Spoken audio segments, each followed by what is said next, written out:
Sanaqulov Quvondiq Sanaqulovich, Navoiy metallurgiya kombinati bosh direktori.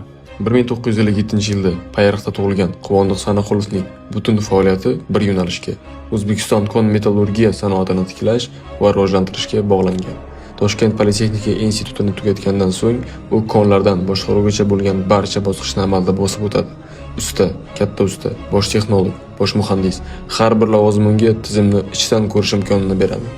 1980-90 yillarda O'zbekiston sanoati murakkab davrini boshdan kechirayotgan paytda u O'zbek oltin rangli metallar qo'mitasi va keyinchalik Vazirlar Mahkamasida ishlab, konchilik va metallurgiya tarmoqlarida modernizatsiya va tartib o'rnatish jarayonlarida ishtirok etadi. Ammo uning asosiy sahnasi 2008-yilda boshlanadi.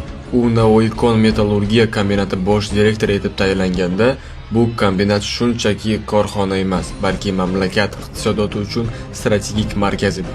Uning qo'l ostida ishlab chiqarish quvvatlari yangilandi, yangi konlar o'zlashtirildi, zamonaviy texnologiyalar joriy qilindi, boshqaruv tizimi qayta qurildi, eksport ko'rsatkichlari barqaror o'sdi.